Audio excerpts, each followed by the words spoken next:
Luca è un ragazzo o una ragazza?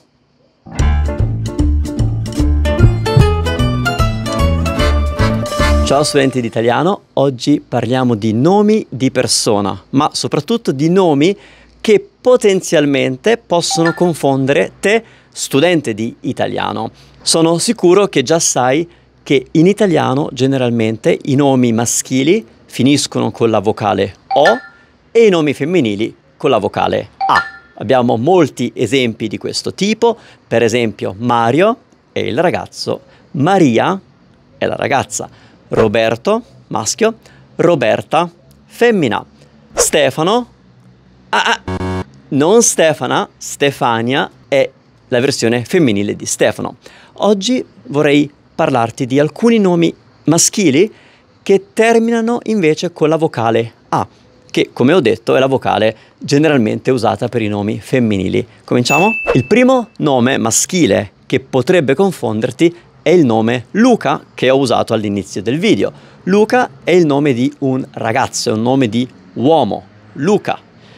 La versione femminile di Luca è, credo, Lucia, quindi abbastanza diverso. Luca, Lucia è la femmina. Poi abbiamo il nome Mattia. Mattia, abbastanza simile al nome Matteo, però Matteo finisce con la O, quindi tu sei sicuro che è il nome di un maschio. Mattia potresti pensare che invece è il nome di una ragazza perché sembra un po' Maria, Mattia, Maria, ma no, Mattia è un ragazzo. Il prossimo nome è Nicola. Nicola, di nuovo, è un nome di maschio, un nome di ragazzo.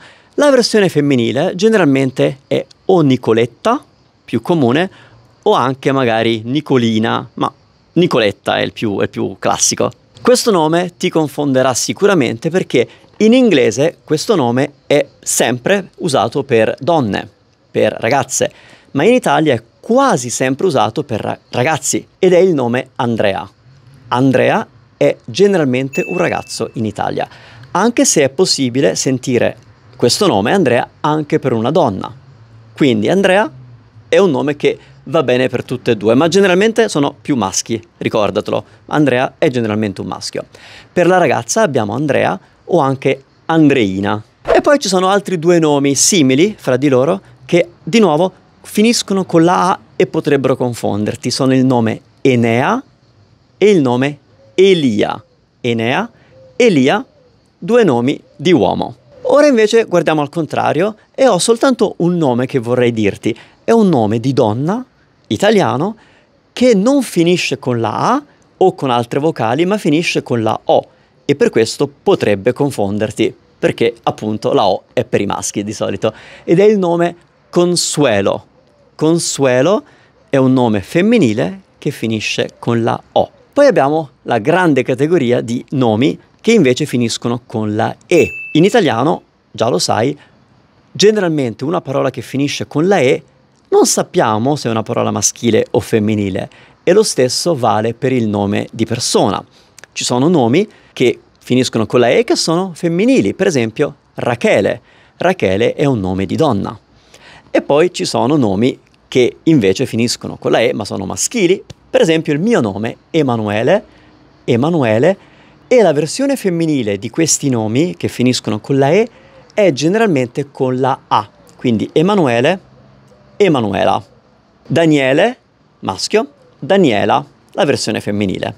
Fai attenzione perché molti di questi nomi che finiscono con la E, che sono maschili, nella versione femminile finiscono sì con la A, ma hanno qualche volta un trucco, un piccolo problema di consonanti.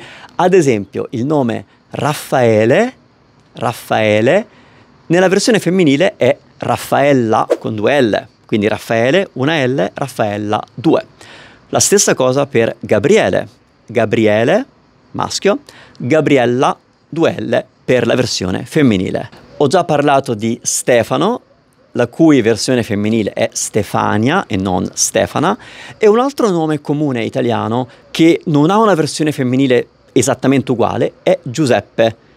Giuseppe è un nome maschile, la versione femminile non è Giuseppa, ma generalmente Giuseppina. Poi ovviamente abbiamo tutta la categoria di nomi stranieri, Jennifer, William, Walter, Samantha, con l'accento italiano, però questi non fanno parte del discorso di oggi, perché oggi ti volevo parlare di nomi italiani.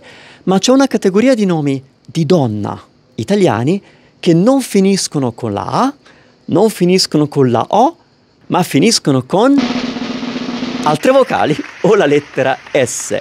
Guardiamo 2 nomi di donna che finiscono con la lettera S, anzi 3 nomi. Iris, Ines, Dolores. Sono nomi di donna italiani che finiscono con la S. Esistono nomi usati in Italia come Zoe o come Naomi, ma io li considererei forse più nomi stranieri. Ma un nome italiano usato che non finisce con nessuna lettera normale è il nome Miriam, perché finisce con la M ed è molto raro trovare parole italiane che finiscono con la M. E tu conosci nomi italiani che ti confondono? Scrivi nei commenti se hai mai visto un nome che ti ha confuso. Ciao!